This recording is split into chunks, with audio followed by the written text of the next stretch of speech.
Welcome to another episode of Bridge to October. My name's Andrew Dagostino. That is my man Cooper Smith. And today we're going to talk Guardians baseball again. We got some news to talk about. Opening day starter, Coop. Tanner Bibee is taking the pill for us yet again. Last year he had the illness, so he couldn't go against Kansas City. But this year he's going to face a very talented and very deep Seattle Mariner lineup. Let's just take a deep dive in this whole rotation as we talk about it today. What were your initial thoughts, hearing Tanner Bibee being the opening day starter, and were you shocked that it wasn't like Gavin Williams? Yeah, I was a little shocked it wasn't Williams. I thought I had it planted in my head all along that Gavin Williams was going to get the opening day nod. But I mean, good for him. He's been a workhorse the last 2, 3 years. And especially the unfortunate sickness last year cost him opening day nod. So I'm feel good for him. I just hope it's nothing like his last outing, giving up 8 earned. Yeah, man, he very concerned about his last two outings, correct? Like in his stuff, throughout the past really year and so on and so forth, it feels like he's regressed ever since his rookie year, right? And to me, I was kind of shocked that they didn't pick Gavin Williams, especially the way he finished last year and the way he's pitched in spring training. Had a great outing today against the Reds. Really attacked the strike zone. The sinker that he's been utilizing more often has looked very sharp. Cutter looks really good. Just overall great stuff by Gavin Williams, and he's going deeper in the games too.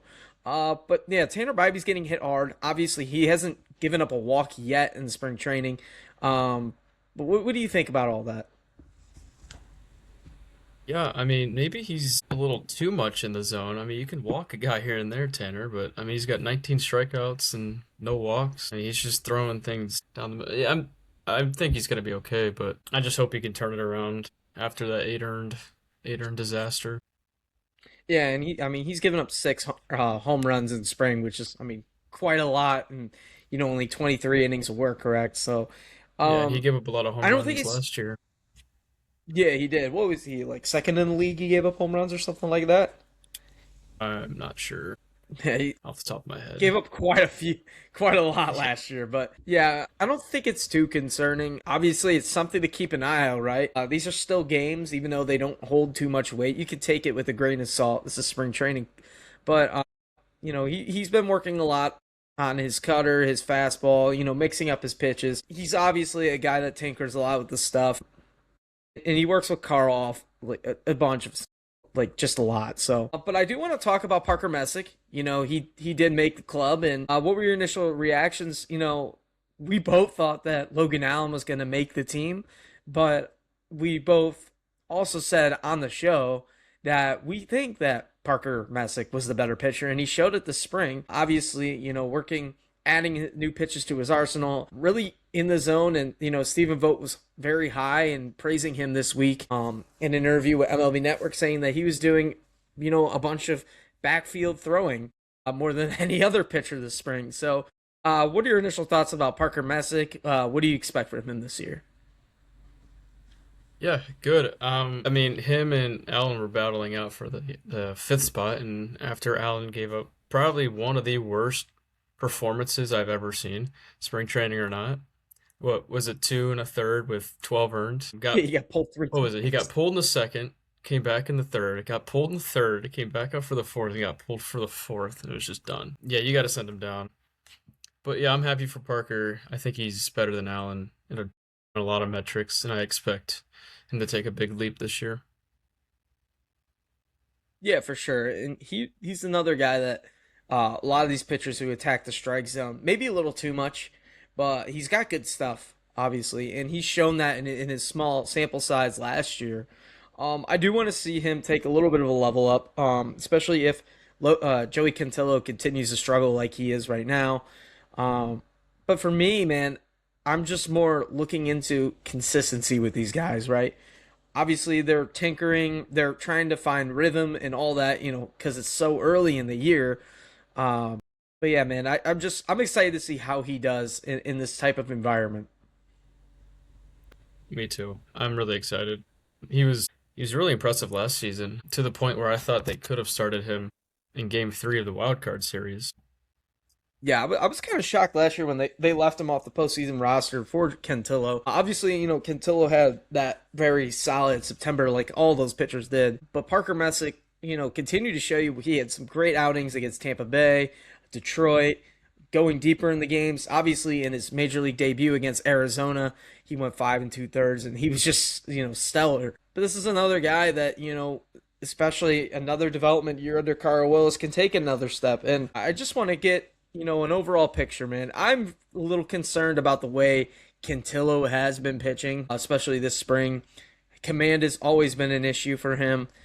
He obviously got sent down last year to work on his command. You think he's going to figure it out at some point, or do you think he's another guy to watch out on? He's out of options. So it's another guy to watch out for to see what happens. Oh, I think he'll be okay.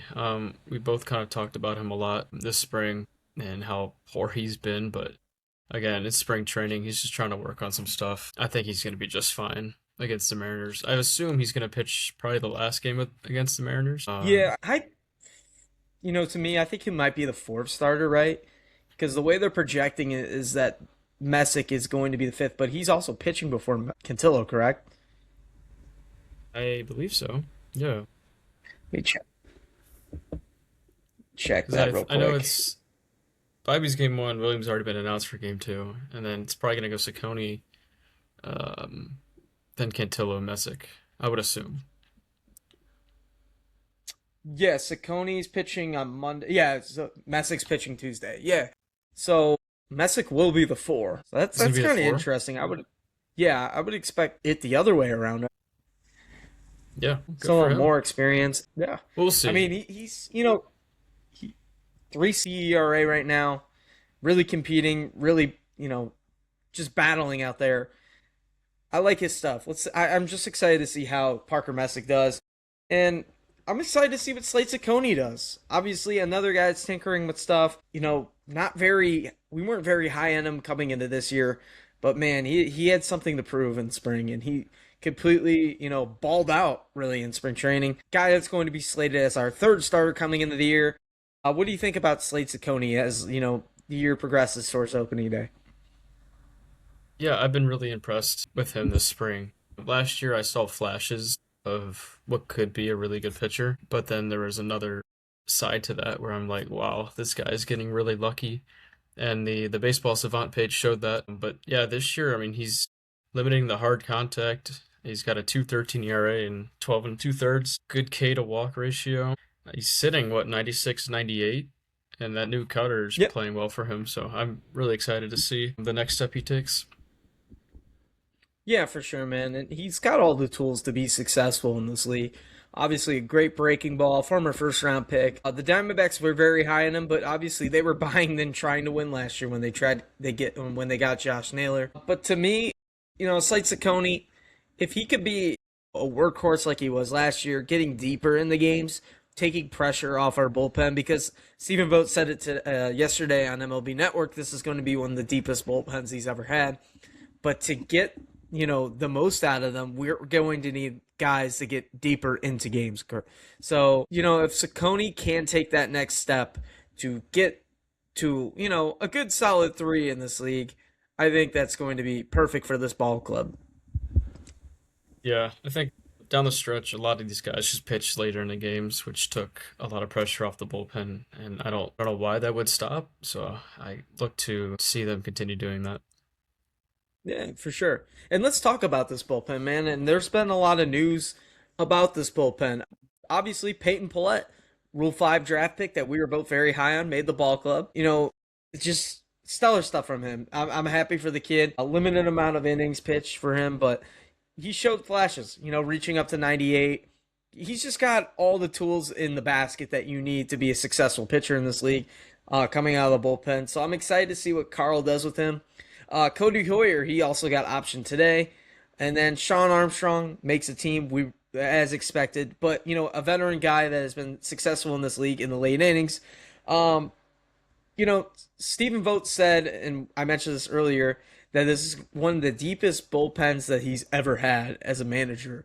Let's touch on that. What do you think? Do you think that is, correct, or do you think that the 2024 bullpen was a lot better than this? No, I do think this bullpen's really deep. I don't think he's wrong on that. There's even some options in the minors. And then you got what you got. Andrew Walters gonna come back. You got Hunter Gaddis is gonna come back. Um, and then I'm hoping at some point to see Daniel Espino. You got Will Dion who could come up and help. Um, Franco Ailman and Doug Nikhazy. So, I mean, even if you want to throw Trevor Stephan in there again, his 90 mile an hour fastball. But yeah, this bullpen's pretty deep. Yeah, it is very deep, and like I'm trying to figure out who's going to pitch that sixth, seventh, eighth. Sorry, that sixth and seventh inning. Will it be Tim Herron to take the sixth, or will it be Peyton Pillette taking the sixth inning, moving it over to Sean Armstrong, then Hunter Gaddis to Cade Smith? But Hunter Gaddis is starting the year on the IL. He's likely starting the year on the IL. How big of a blow will that be? Or do you think that, we have the pieces to overcome this, short term stretch without Hunter Gaddis? Yeah, I'm not worried about his departure right now. I think we have, like I said, a deep bullpen and a lot of guys who can step up in that role. We all know it's probably going to be Matt Festa in the sixth or seventh inning, Stephen Vogt's go-to guy. But no, this bullpen's deep, and even when Hunter Gaddis comes back, it just adds to the deepness of this bullpen. Yeah, for sure. And I do agree with you. I believe it will be Matt Festa. And Matt Festa didn't really have too bad of a year. If you look at the Savant page, it's not as bad as people think it was. It's just how, he pitched. He danced into trouble. He got out of trouble, right? Got Yeah, lucky we at like to hate times, on but him, but he was kind of okay. yeah, it's just like I don't know. I mean, the fan base has like a love hate relationship for him. It's like Austin Hedges. Like he's the Austin Hedges of the bullpen. Just a workhorse, yeah. Yeah, but man, this bullpen to me, especially with Walters, if he comes back, just adds another piece. Guy with high velo, and there's a lot of just talented arms in this bullpen. Cody Hoyer, I think, is a very good option. I know he didn't have a great spring, but this is a guy with the White Sox that showed flashes. With a great sinker, a high ground ball rate. He can get outs at big moments. If he could figure it out, like he did in 2021 to 2022, he could be a reliable option. There's so much depth, even in the minors, with Franco Amin, Will Dion, like you said. Just a lot of guys you could pick in and out of the hat. Doug Nikhazy's the only one that I'm not too high on. I don't think the fastball plays at 89. Location's fine, but if you don't have anything to get hitters out with, that's always an issue with me. But No, I agree with you there. yeah, and I want to talk on about Eric Sombrowski too. With the two lefties that we have right now, is it more going to be a analytical approach of how we're going to use them late in the games, or do you think that one is going to be, that late inning guy? Like Eric Sombrowski's going to be that late inning guy, like the seventh inning man at some points, or do you think that will be Tim Herron because he used to be in that role? I think Eric Sabrowski's done everything he possible to be that late inning guy, no matter what. Last year was unreal when he was on the field, and the year before that was awesome as well. Um, I even like. I was thinking I like Sabrowski even in the setup role at sometimes over Gaddis. I think Gaddis would be a good seventh, and Sabrowski would be a good eighth, and then Kate Smith in the ninth. No, I don't disagree with that. I mean, he pitched for 193 last year. He just gets outs, man. He gets outs. He attacks the strike zone, weak contacts here and there. Very funky delivery to me. Not Yeah, that somebody I fastball would gets want on to you. face. Yeah, not somebody I want to face if I was a left-handed hitter. I like Eric Sabrowski a lot. I think that he provides a much needed look and a much needed, just a different pitcher and a different option compared to Tim Herron, who's a higher velocity lefty, but his control is sometimes, not there. We've seen him walk batters, but Eric Sombrowski doesn't have those problems. He's got nasty stuff and he has great command. So I do think that that is going to be an option that later down the road, if Hunter Gaddis is, some point struggling, that it will be Eric Sombrowski. So I do agree with you there. Yeah, and then I like Tim Herron's adjustments this spring, and the end of last year and into the playoffs was awesome for Tim. And his fastball velo was kind of back, I think. 94, 96, which will definitely play, especially from his arm slot and his funky delivery. But yeah, I'm excited for him, and I don't think he'll quite reach what he did in 2024, but I think he's going to be a reliable guy out of the pen this year. Yeah, and also not to mention too with some of the guys we haven't touched on, Pedro Avila will start the year in the minors, but another guy to keep an eye out. Eventually this year, he will probably be with the major league club. A guy that's going to eat innings for us. Connor Brogdon is going to be in the same boat. He obviously made the club, but another guy that's going to be give you multi innings. Just so much talent, so much reliable guys in this bullpen. The only one that I haven't heard any news on is Colin Holderman. Have you heard anything about him? I have not. I'm just going to. Does he have any options? Because I'm just going to assume he's on the team. Yeah. So he signed a Uh, minor league deal. So oh, he's did probably he? gonna get Okay. options. But yeah, but I know there's maybe one bullpen spot remaining with Gaddis out. So that's what there. It's down to two spots, the last bench spot and one more bullpen spot. But as of 11:10 today, I haven't heard anything about it. But Was it a minor league contract? 'Cause I thought it was I a think major. so. Let me check. Let me check. Yeah, check it out. After you look up that, we're gonna talk about the lineup, man. And last night there was the trade between Cleveland and Philadelphia Phillies. Not really news breaking, but Carter Kieboom was shipped off for our old friend cash considerations yesterday. Didn't make the team. You had him on your predictions to make your bench. A little hot take you had there. I didn't hate it at the time, but man, he was very underwhelming. Nolan Jones got an option. So there's plenty of discussion right now who those final bench spots will be. Right now, it seems like when I listened to the radio today, Tom Hamilton was very, very, very confident that CJ Kafis will make the club coming out of spring training. So if that is the case, then the final roster spot for the lineup would come down to Heniel Martinez and Stuart Fairchild. What are your thoughts on that? And what do you got about the Holderman deal? Oh yeah, I think it was a 1 year, $1.5 million contract, so it was a major league deal. So I think Woo. he's got to be on the team, right? Yeah, Guess we'll see. he's either that or they're gonna outright him. Yeah. I mean, his spring hasn't been great, but I mean, he's got No. some nasty stuff. Going back to what last roster spot on Hill and Stewart, Hmm. you can't leave on Hill off the roster.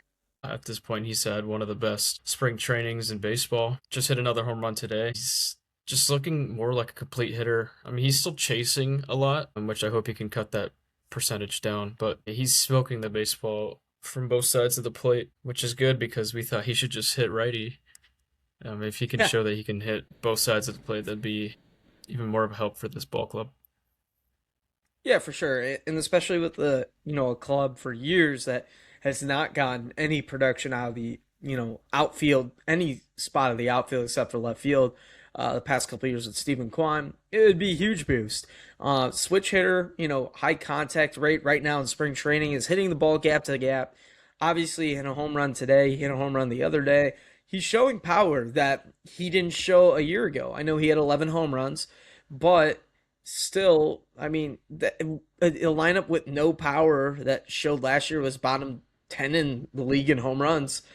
Just going to add to that, right? And especially with CDL coming up, Chase Slaughter, who is officially making the club and is going to start in right field on opening day. It just adds, lineup flexibility with Kwan moving to center field. So my question for you is, where do you think Daniel Martinez will end up? Do you think it will be left field? Do you think it will be center field? I don't think you could go wrong either way. My guess would be he starts in left field on Thursday against Seattle, and then Kwan in center. But I think you can flip the two. I really wouldn't care. I just think those two are going to be out there. Yeah. Who's starting for is Wu starting for Seattle? So because that would make I the most or sense. Gilbert. Who is it? I gotta check now. Yeah. I Anyways, I think mean, if it. it's a right-handed pitcher, I could see him. That's why they're moving, CDL to right field. But also, I do want to touch on that how important the DH spot's going to be this year. They've made it It's known Logan that Gilbert. I'm sorry. Logan Gilbert. Okay, yeah, yeah. So that makes a lot of sense that they move him to left. But I do want to mention that the DH spot's going to be very important this year. That it's not always going to be Kyle Manzardo starting at DH for every game. They made a point that to keep Chase DeLauter healthy for a full season, they're going to have to DH him. They're going to have Rhys Hoskins take at bats at DH to get David Fry in the lineup. So there's going to be so much lineup flexibility. There's going to be so much shuffling going on. Do you like that idea of trying to utilize the to get as many guys in there instead of just giving at bats to Kyle Manzardo, who's not had a great spring so far? I mean, I do and I don't. Obviously, I like the Chase DeLauter thing because, I mean, you have to have his bat in this lineup in order to do good things. But I don't know. I don't want to force David Fry at bats. Me I too. mean, he wasn't good last year. He's not been good this spring. I mean, if there's a lefty on the mound and you want to give Bo Naylor a day off, he can catch. That's fine. He can be off the bench late in the game. I don't want you to take at bats away from a hot hand, which could be in Rhys Hoskins or Kyle Manzardo, just to force David Fry in there. Yeah, and Rhys Hoskins, we touched on when we did the reaction video of his signing, a guy that's mashed left-handed pitching, so you really can't take him out of the lineup for that reason to get David Fry at bats.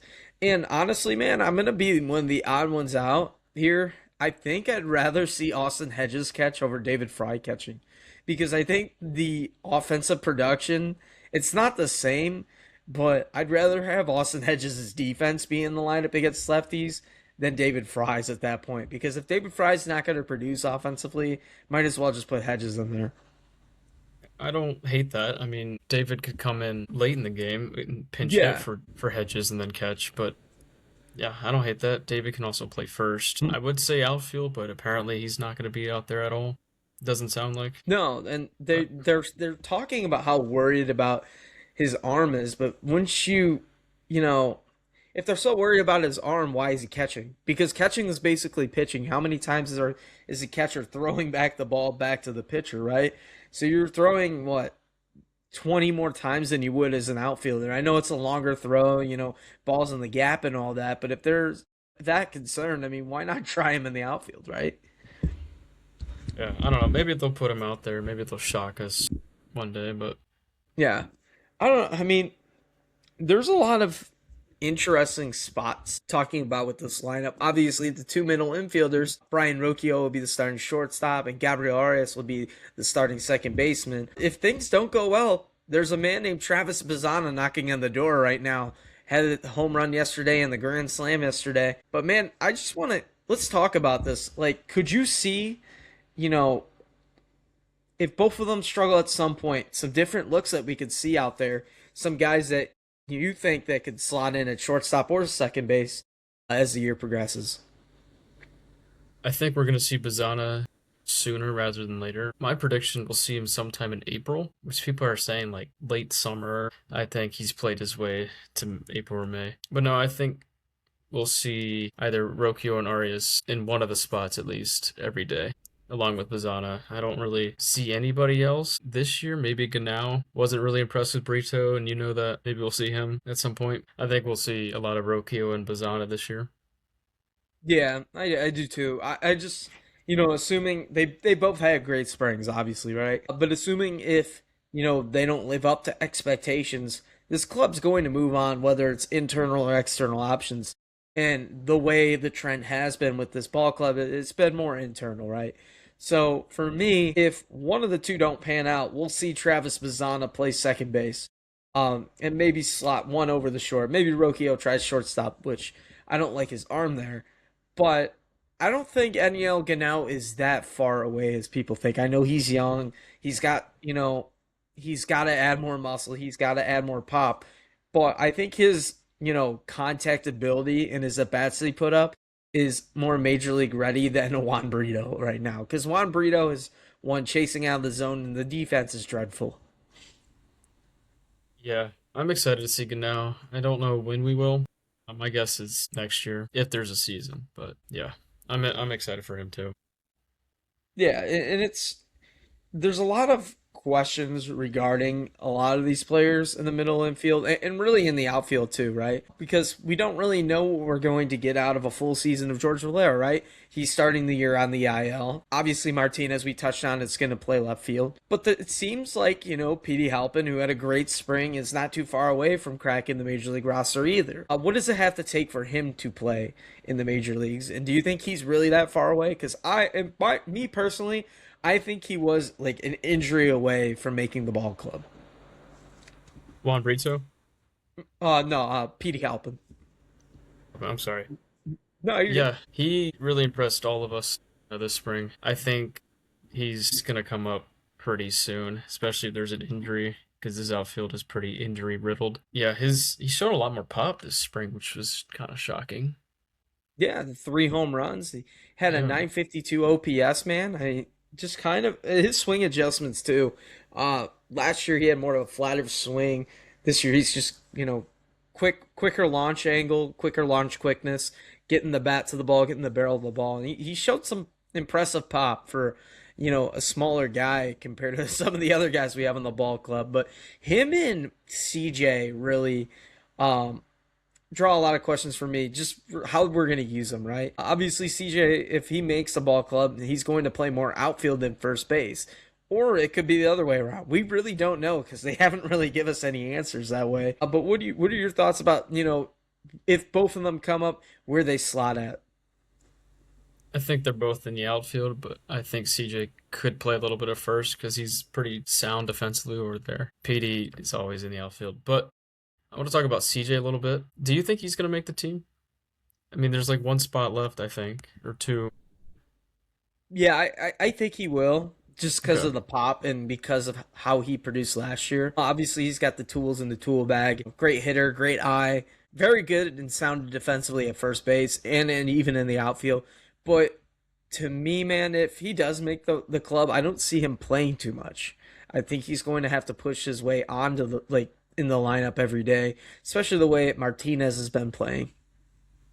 Yeah, and I think if Martinez starts to fall off a little bit, I think CJ, I mean, we're going to see a lot of right-handed pitchers early on, so I Mhm. think CJ is going to see some playing time if he makes the team. You could probably slide DeLauder over to left field, Mhm.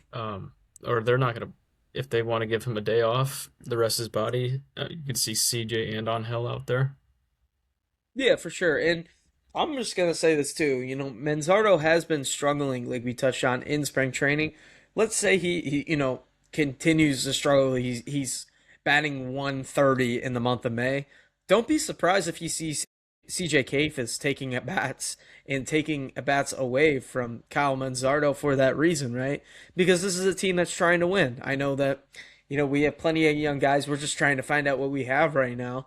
But Manzardo has shown that he's willing to chase out of the strike zone. He's not very disciplined right now.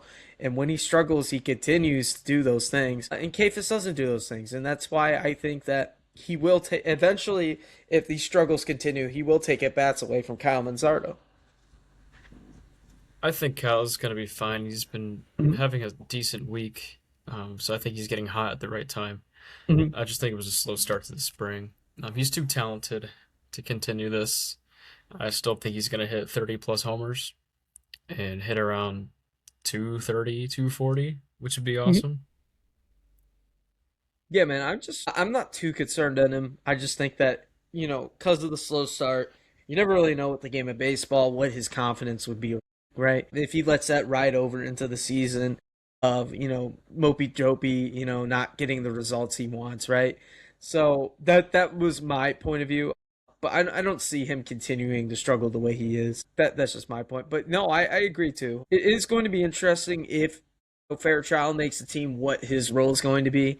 Will he just only play against left-handed pitching? Will he play center field and then move Quan over to left? That's all interesting to me. How the outfield is just very interesting. How they're going to slot guys, and really just whack them all, put them in spots.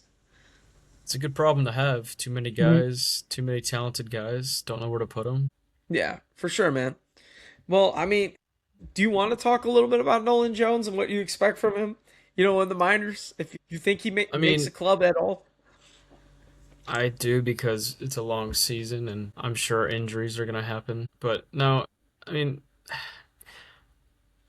I don't know if I'm fully ready just to send him off. So I'm glad he accepted his outright to the minors. Because I mean, you have a guy that's been there before, that can slot in just in case something happens. Mhm. Um, I don't know. He's a good guy. It's kind of a he's got to get out of his head. He's got to gain the confidence back, which I think a trip to AAA will do wonders for him. Yeah, and it's another place where it's kind of like a prolonged spring training, right? He's going to have more time to work on his swing, work on his adjustments that he had during, his time at Driveline this offseason, where we watched the videos and we're like, dang, this kind of has a good swing, but it hasn't translated yet. Maybe it takes time. Maybe it takes time for him to figure it out, right? But yeah, I'm glad he's not fully out of the organization, but I'm also happy he's not on the opening day roster because I want to Yeah, dude. see. Yeah, it's kind of a win-win. He's not here against Seattle, but he's also not completely out of the picture. So it's Mhm. good. I don't think they're messing around with the roster this year because we also thought Logan Allen was going to make it, and they're For both gone. sure. Yeah, and this is probably the first year in a long time for me that they've made every single right decision. And that's just based on what I think, right? I thought they were going to start Logan Allen. I thought that they were going to keep Nolan Jones on the roster. We've seen many times that, they keep these guys so long until, it becomes too, I don't know how to phrase it. The noise is too loud for them to just ignore it to get rid of them. So yeah, I think they made tremendous roster moves, and these are the best moves that they've made to win right now. No, I 100% agree. I have no complaints with the roster construction right now and the moves they've made. I know a lot of people are upset about Pizzana, but I understand it. I mean, Gabby's had a decent spring. I know I'm probably just talking myself into this again, like I did last year, but I mean, give him one last shot for the first month of the season, and he got a guy, first overall pick, that's gonna play right away and play good right away. Yeah, and one thing too is you want to have, he really didn't have a lot of AAA experience coming into last year. Only played like what 50 games because he was hurt for majority of the year. So it is a good thing that he's going back there. I know a lot of people don't want to hear that, but it's also a good thing that Juan Brito's going back to AAA because he's got a lot of things to work on. Both of them do. And, I don't think that Travis is that far away, like we said.